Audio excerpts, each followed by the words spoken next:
Namandavs, namandavs, namandavs, namandavs, namandavs.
Now we hear it. If we do not seek the truth of the Dharma in this life, in what life shall we find it? Let us reverently take refuge in the three treasures of the truth. I take refuge in Buddha. May we all together absorb into ourselves the principle of the way to enlightenment and awaken within us our highest aspiration. I take refuge in Dharma. May we all together be submerged in the depths of the Dharma and gain wisdom as deep as the ocean. I take refuge in Sangha. May we all together become unity in pure accord, in a life of harmony, in a spirit of universal friendship, free from our selfish behavior by taking responsibility. Even through ages of myriad of kalpas, hard is it to hear such an excellent, profound, and wonderful teaching. Now we are able to hear and receive it. Let us thoroughly understand the true meaning of Tathagata's teaching. Namo Amida. Namo Amida. Namo Amida. Namo Amida. Namo Amida. Namo Amida. Namo Amida.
We are here gathered today to observe Shinran Shonin's birthday, which is known as Gotae service, and also the monthly memorial service of May, Shotsuki service.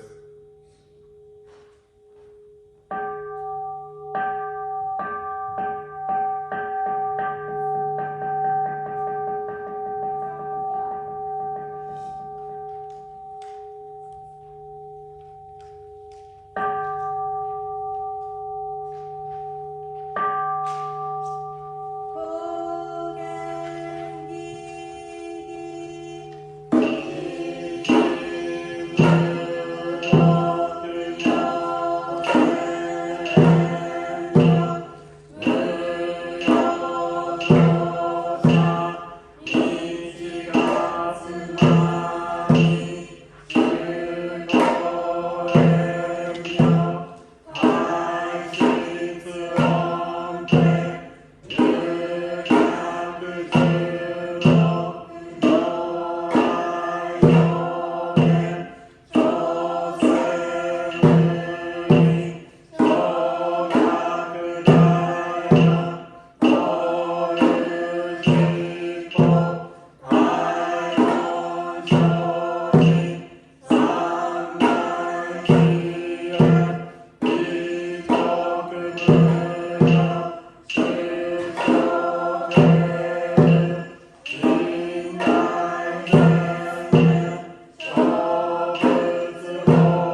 나만 나부스 나만 나부스.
I am one of everyone. I am a part of the world.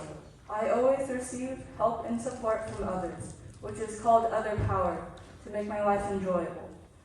Although I cannot always be kind and gentle to others, others always help me to make my life enjoyable. How grateful I am that other people's help and support appear here and there to make my life enjoyable. When I feel the kindness of others, saying Namo Amitabutsu becomes my expression of deep gratitude.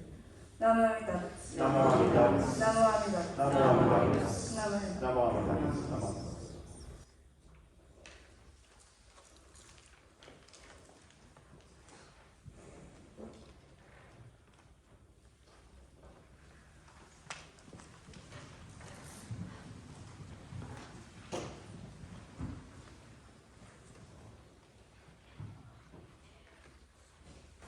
Good morning, everyone. Good morning. My name is Makayla Kubo, and I'm a Padma student, and I'm currently finishing my junior year at Clovis North. Throughout my years of attending both services and Dharma school at this temple, I've often learned about the Four Noble Truths in various ways, and I'm sure that many of you have also had the same experience. In fact, I also learned about the Four Noble Truths while I was taking classes in school, notably AP Human Geography and AP World History. However, I found that a lot of people have a difficult time relating to them or fully understanding them, so I hope to facilitate a greater understanding of one of the most fundamental principles of Buddhism. So most people would say that the Four Noble Truths are this. Life is full of suffering. Suffering is caused by the three poisons, which are anger, greed, and ignorance or delusion. The escape of suffering is nirvana. And then the way to achieve nirvana is by following the Eightfold Path, which is right view, right thought, right speech, right conduct, right livelihood, right effort, right mindfulness, and right meditation.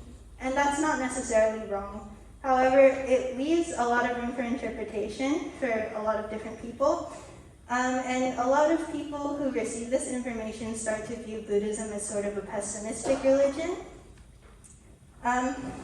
So when it was taught in my high school classes, a lot of people thought that it was very heavy and kind of depressing, for lack of a better word. But yeah, a lot of people start to stereotype Buddhists as cynical or negative or hopeless. However, the Four Noble Truths aren't as depressing as many of my classmates have found. They have never said to focus on the fact that they're suffering life or to make that that life is only suffering. They merely admit that there are difficulties that everybody must face within their lifetimes, and while trying to give a solution to these difficulties. Granted, that path is quite a difficult one to take, and most people cannot attain nirvana within this lifetime. In Christianity, many people have faith in God and do good deeds to be rewarded after death. If that paradise of heaven cannot be achieved within their lifetime, and there are certain requirements that must be met to reach heaven, why is Christianity not also stereotyped the same way that Buddhism is? For one, Christianity is extremely prevalent within American society and is often focused on more and taught more within schools and better by teachers who understand Christianity to the full extent. But another prevalent reason for negative stereotypes about Buddhism comes from the use of suffering within the Four Noble Truths. So as I discussed, if some of you might have seen in my Dharma talk in the Getful, I talked about the translation of suffering and how the Sanskrit word dukkha truly means unpredictable. So suffering stems from a gap between your expectations and what actually happens to you. So the unpredictability of life causes suffering. For example, if I expect to get an A on an exam and I get a C on it, then I feel a lot more suffering than if I had just come with no expectations at all. So through living in the current moment without trying to set expectations for the future, this limits future disappointments. It's obviously very difficult to achieve this mindset and to practice this way of life. Thus, the first of the Four Noble Truths states that life is suffering, which would better be translated as life is unpredictable. One of the aspects of Jodo Shinshu that I particularly enjoy is that you have the freedom to choose the way that you want to live your life. The Four Noble Truths is not a mandatory practice. You're not required to follow the Eightfold Path. They're just universal truths. Nobody is required to attempt to attain nirvana and become enlightened during this lifetime. It would be nearly impossible for one to always follow the Eightfold Noble Path and Buddhist teachings. The Four Noble Truths themselves do not force anyone to follow the Eightfold Path, and they offer no punishment to those who don't. Overall, I hope that more people have the opportunity to accurately learn about Buddhist teachings to reduce stigma around differences regarding religion. The Four Noble Truths is one of the best examples of how Buddhist teachings can be misunderstood in a way that could create potentially harmful stereotypes about Buddhism. The Four Noble Truths are based around the idea that suffering spawns from life's unpredictability, and there are suggestions on how to mitigate this suffering. However, not everyone is required to take the steps to become enlightened and attain nirvana during this life. Thank you for listening to my Dharma talk today. I appreciate your time and attention. Please join me in Gassho. Namo Amidatsu. Namo Amidatsu. Namo Amidatsu. Namo Amidatsu. Namo Amidatsu. Namo Amidatsu. Namo Amidatsu.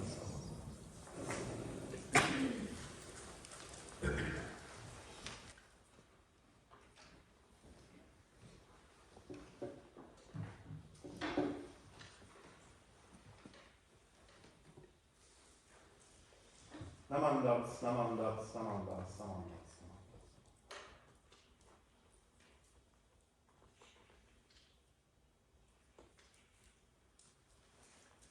Good morning, everyone. Good morning.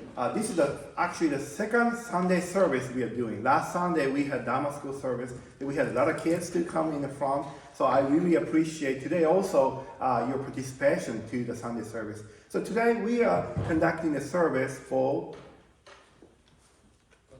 Gotaye. Okay, so that's a Japanese term. So that's actually called, the service for the Shinran Shonin's birthday. Do you know Shinran Shonin?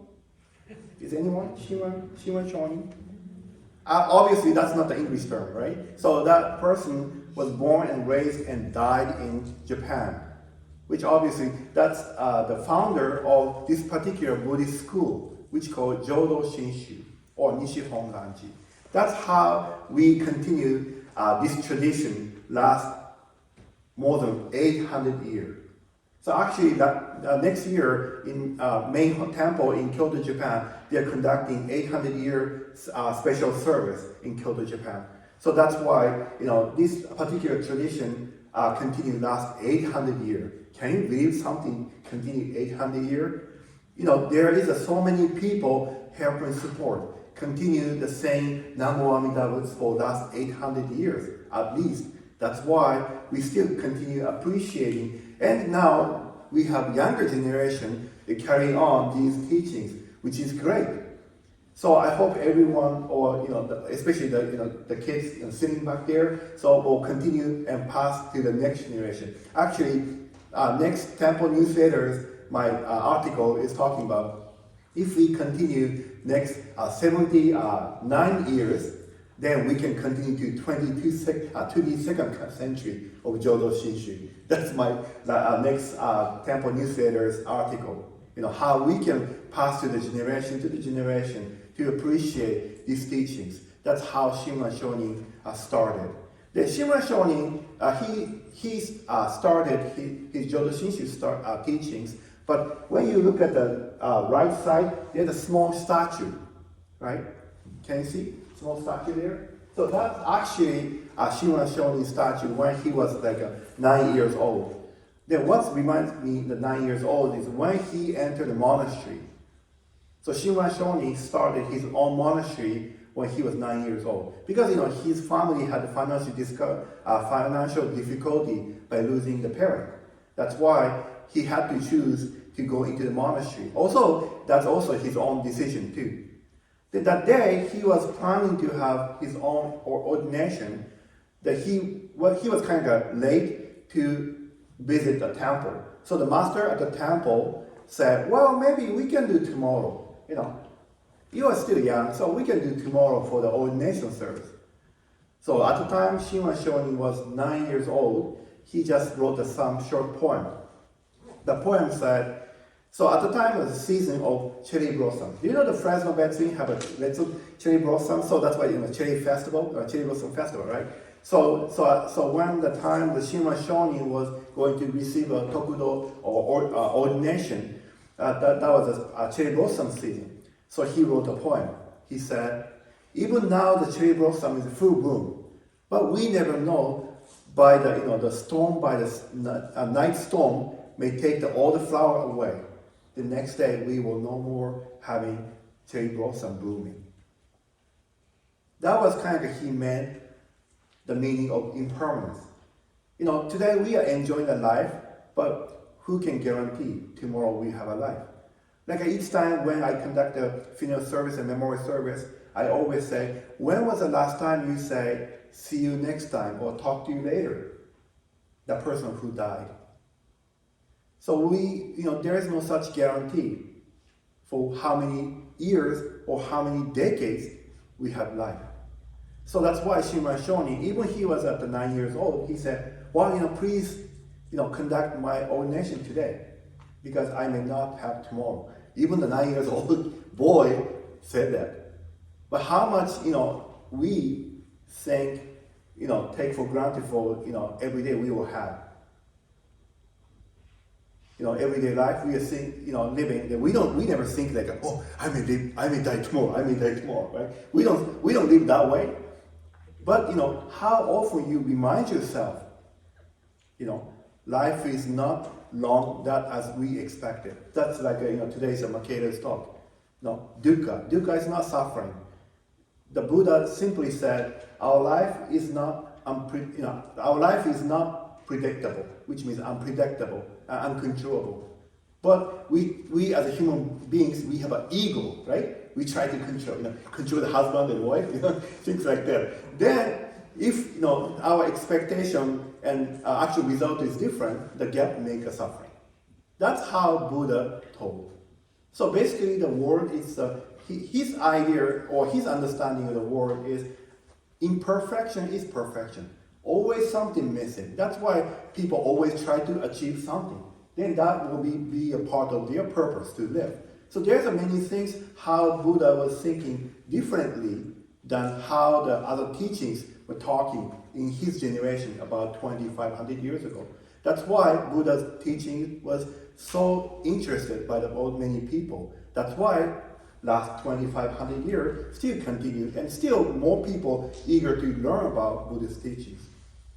So today we are observing this Shima Shonin's birthday because without having his effort, he actually lived 90 years. That he almost spent his 81 years in the Buddhist teachings and propagation of Buddhist teachings in the whole entire world in Japan. Then now his teaching is spread to all different countries. So that's why his understanding of Buddhist teachings are made available in all different countries in the different language. So that's the portion we are having Gotai service. So now you know what the Gotai and Gotai is a birthday celebration of the Shima Shonin. And Shima Shonin entered the monastery in 9 years old and he died 90. Back then in his time was like a 1200, like a 12th and 13th century. People who lived 90 years, that's like unbelievable. That's compared to this current 21st century, you're talking about like 120 years old. He lost his, or pretty much the sight in like his 70s. There's no cataract surgery. So when you start losing a sight, that's it. There's no way to cure. So when he was like close to the 90 years old, even he has a bright light, he couldn't see. So he asked his disciple to continue writing his publication. Also, sometimes he was using his nail to write down the paper because he couldn't see, the word. That's why he was writing by the nail. Then his assistant was writing in the following what he wrote on the paper. That's how much he devoted to share our Nembutsu teachings. So that's why, at least once a while, please try to look at the Wikipedia, how the Shima was lived. There's many stories available in English and website. So please look at once a while to show your appreciation what we are continuing right now. And also we are today combined the memorial service, which is the Shotsuki service of May. Now, how many of you lost your loved one in May? Yeah, you. Yeah, you. So that's the people who lost their loved one in May. I'm sure everyone in a different months you lost your loved ones, right? Then in the Buddhist tradition, we always conduct like a yearly memorial service, like a 1 year, 30 year, 7 year service, and also monthly service to try to remember and appreciate, celebrate, preserve our loved one. Because we at the funeral service, I'm sure most of the people say we will never forget about my grandma or grandpa. But after 5 years pass, 10 years pass, 20 years pass, how much you remember exactly how you felt at the funeral service of your loved one. We gradually start losing these memories. At the time, maybe at the funeral service, even you hear their voices, laughter in your mind. Then after passing 5, 10 years, 20 years, how much you remember. Sometimes so difficult because we gradually start losing these kind of memories.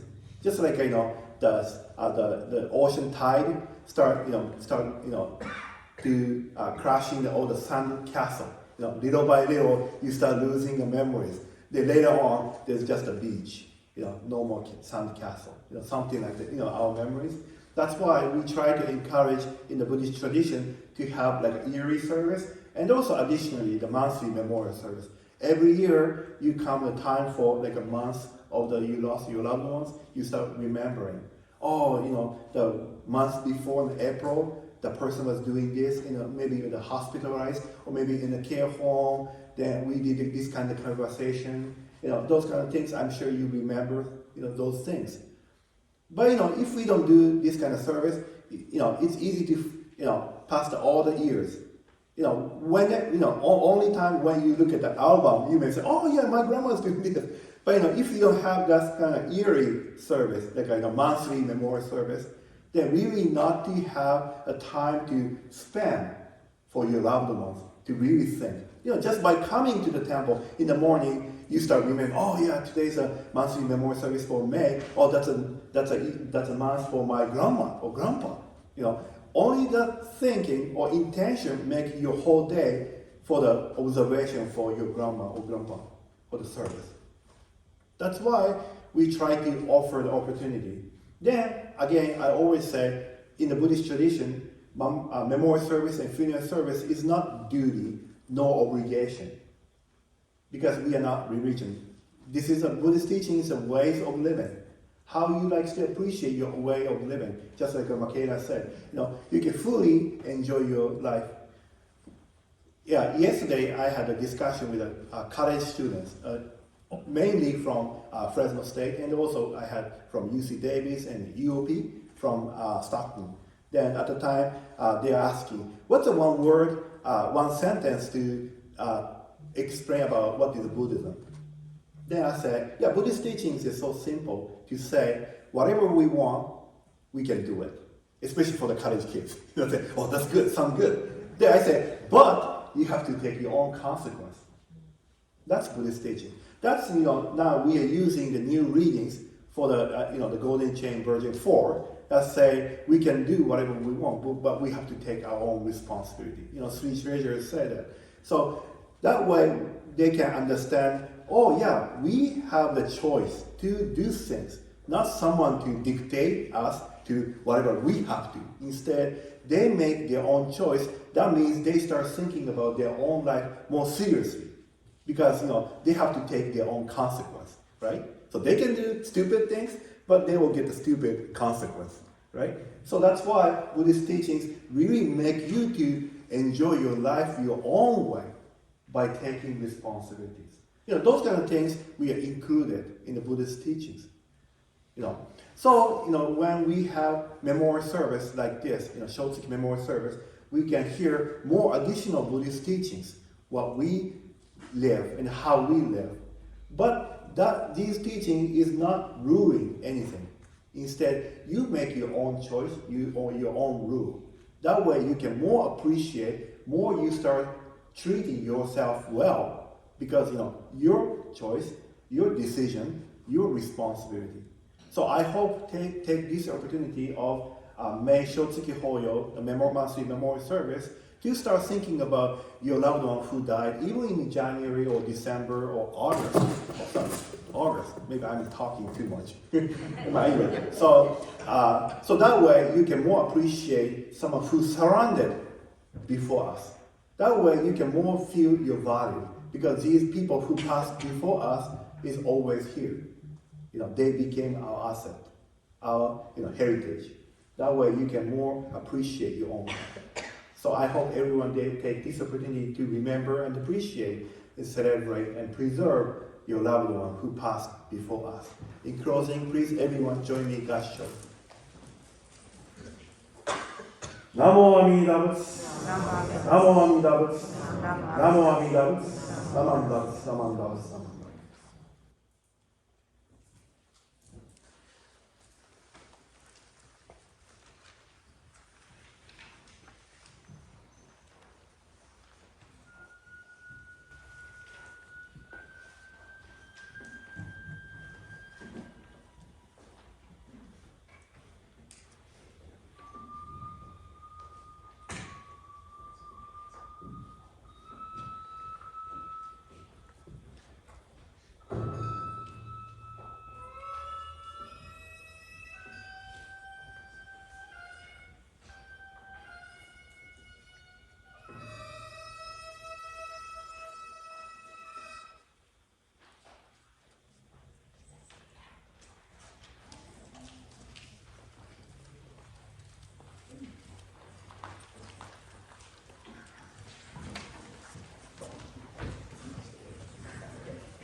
Before we leave, we have a couple of changes for Dharma school.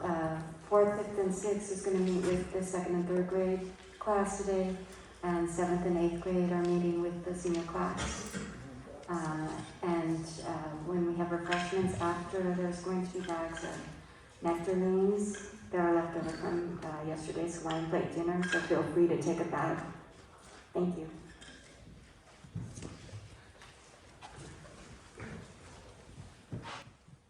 Good morning.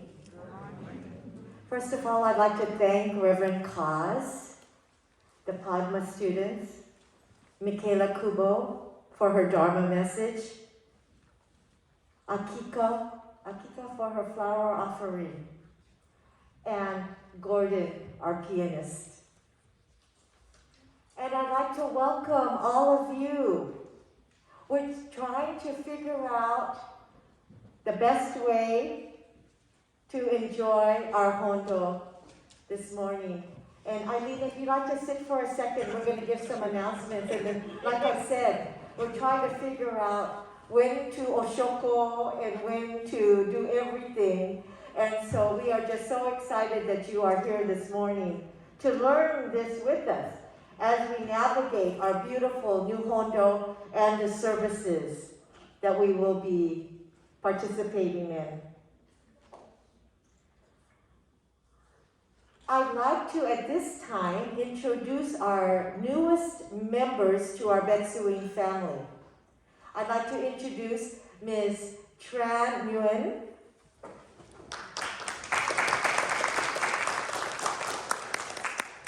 and Mr. David Thule and his son, Brandon.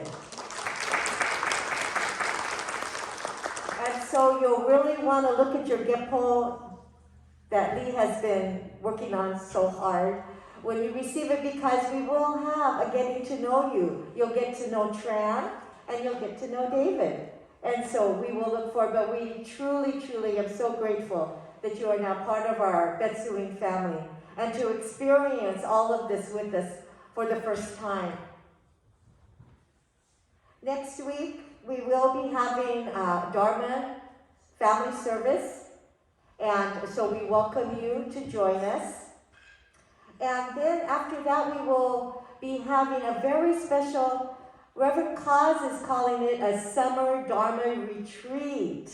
And it will be most Sundays, that'll be in the Geppo, the schedule too. But most Sundays, we will be having, here in the Hondo, meditation. There will be 25 minutes of meditation starting at 10 o'clock, followed by 35 minutes of Dharma talk and a question and answer. So from 10 o'clock to 11 o'clock, you can enjoy and practice meditation and hear the Dharma talk and have an opportunity for your questions and answers.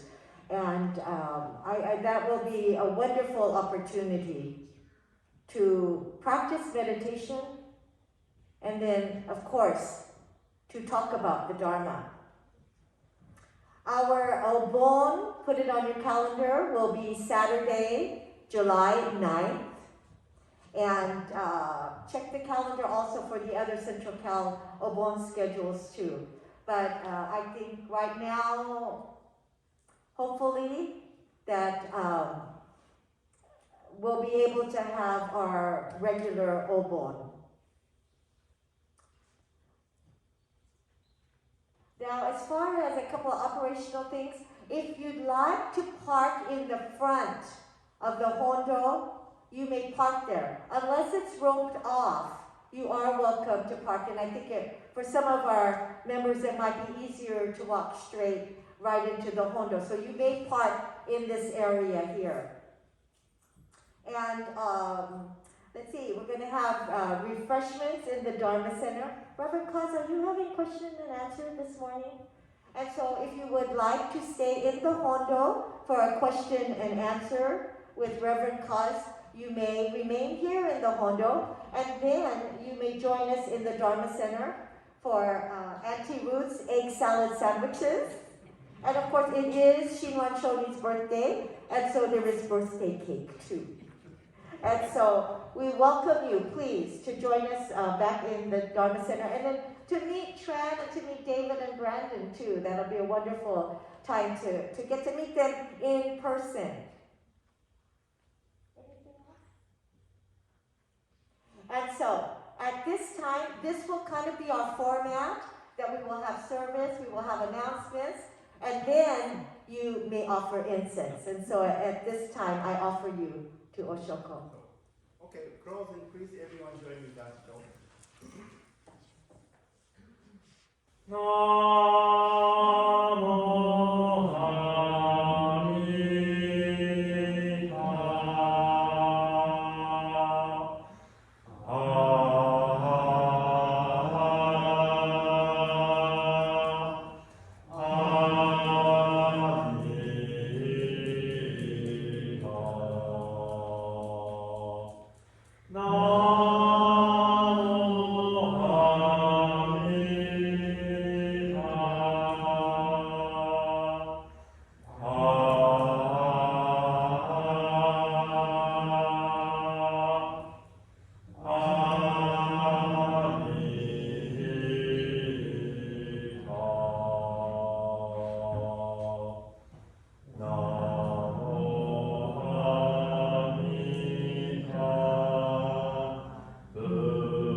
Namo Amida Butsu.